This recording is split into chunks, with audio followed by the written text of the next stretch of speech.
Everyone, today I am going to be swatching the Colourpop and the Powerpuff Girls Pressed Powder Eyeshadow Palette, and I'm also going to be swatching the Saving the World Pressed Powder Blush. So if you want to see swatches and my thoughts on this palette, also comparison of sizes of the eyeshadows, just keep watching.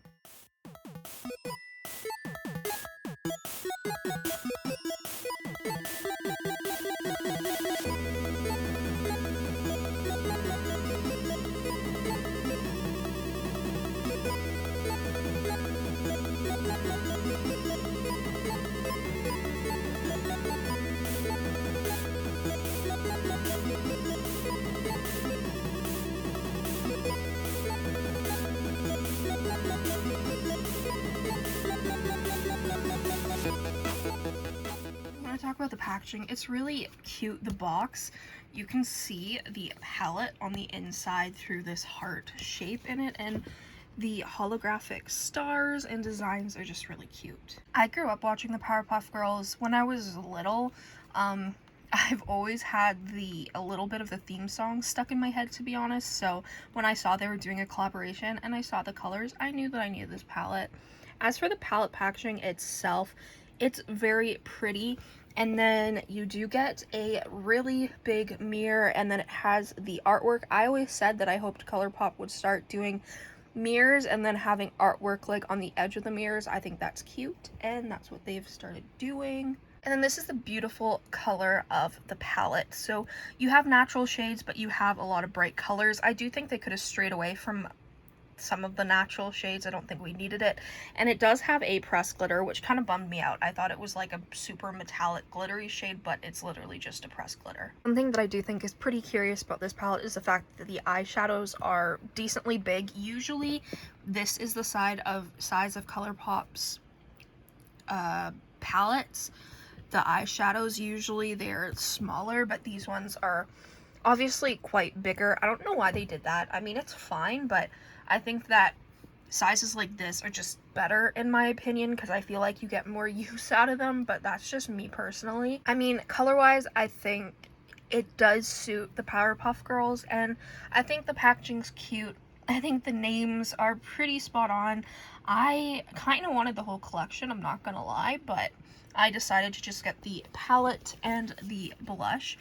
I got the orangey tone blush because I own so many blushes and I didn't need more, but I mean, it's the Powerpuff Girls. I wanted to get one of the blushes. This is what the blush looks like. It's a peachy orangey tone blush. Really pretty. That's the packaging. I think it's cute. I can definitely see myself. I really love peachy toned blushes, so I can see myself using this a lot, and I think that it goes pretty well with the color story of the palette as well.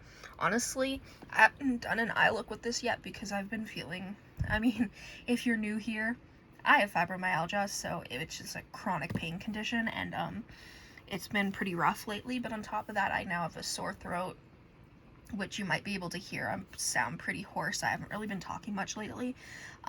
Also just haven't been feeling good in general, so I've just been trying to rest, and my fiance's been on holidays, so we've been spending time together just kind of hanging out. But I wanted to film this because I have so many palettes I want to film for, and I just haven't had the time to play with them. So plus I haven't been feeling up to it, so I decided, you know what, I'd rather film the swatches and then just do a more in-depth review of the palettes later on once I have done the looks. So I apologize that I haven't been able to do looks with both of these palettes yet, but I will play with them eventually when I feel up to it. I was looking at the net weight, and apparently in the Powerpuff Girl palette you get 12 grams or 0.42 ounces, and in the Lizzie McGuire one with the smaller eyeshadows you get 14.20 grams or 0.5 ounces. So you technically get more in the smaller eyeshadows, which is kind of interesting, but I just wanted to mention that just in case you cared. There are eye safety warnings on a few of the eyeshadows, actually a lot of them. Girls Rock, Fashionistas, Silico, Super Friends, and Townsville. So a lot of them, that is pretty typical with pressed pigments and stuff like that. I don't know much about it. I mean, I would just suggest swatching them, like on your arm or something to make sure you don't have any sort of reaction. That's just kind of like the best thing you can do. Obviously the pressed glitter, you know, maybe they're not suggested for use on the eye area, so keep that in mind. I typically only use them like on the inner corner or on the lid far enough away from my eye, but again, that's still not exactly the safest method, so I would recommend, you know, doing your own research and doing it yourself.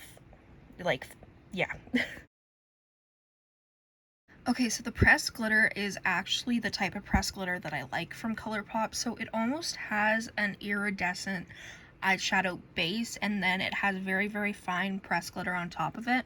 Again, use it to your own discretion, but for me, I really love this formula. They had it in the Animal Crossing collaboration eyeshadows, and that's my favorite pressed glitter formula. I'm sorry if I talk wrong too, like I've been saying my words wrong. I just haven't been talking much lately because of my sore throat, so I kind of like I'm not doing well talking, but it's really, really pretty. It just has a ton, it has like almost it has an iridescent like blue base, but then it has lots of like multicolored holographic sort of sparkles. It's really pretty. I can't tell for certain, but I think Townsville is also a pressed glitter. It felt like one. It felt like the same formula as the other one, so I just wanted to mention that I do think that that's pressed glitter as well. I can't see anywhere that it says that, but it does have an eye safety warning, so keep that in mind. So this is what the palette looks like swatched without any flash. It's really pretty. It's swatched very well. I didn't have any issues whatsoever. The green matte does kind of oxidize a little bit, so I'm unsure how that will work on the lid, but swatched, it worked fine. I think flash always looks better. That pressed glitter is really, really stunning. Honestly, I'm a little bit underwhelmed with this palette. Like, it's okay. Like, it's swatched great. There's no issues formula-wise. It's just color-wise, it's a little bit bland. Like, the natural shades just really aren't up my alley. They're kind of really boring. They're pretty or whatever, but they're not my type of thing. So I would have much rather had more bright colors or something, maybe some pastels rather than like browns, if that makes sense. This is what the blush looks like with flash on. I did a normal swatch and then I blended it out. It's really pretty. It might be my favorite part of the collection, to be completely honest. I just think it's so pretty. It's peachy, it's fun. I think it's perfect for spring and summer. And then without flash, sorry, I don't know why my lighting's being so bad today, but it is. I think overall I'm happy with the palette swatch wise. It's swatched well. The formula is great. It's just color wise, it's a little bit boring, I guess. Like, it does have bright shades, and the pressed glitter really is the most interesting part, but most people aren't going to use the pressed glitter, so that's kind of sucky. I forgot to mention there are some like pressed shapes into some of the eyeshadows, a heart, a star, and a flower, so that is cute, I guess. I mean, it's just extra packaging stuff that I thought was cute. I do really like the bright pink. I think it's fun. It swatched really well. So did the red. I didn't have any issues with those whatsoever. And yeah, overall this swatched really well. It's not my favorite color story ever, but it definitely does still inspire me. Thank you guys so much for watching this video. I hope you enjoyed. If you did, make sure you subscribe, comment down below any videos you'd like to see me do. Go follow my Instagram and TikTok, Makeup by Tasha XO, and I'll see you in the next video. Bye.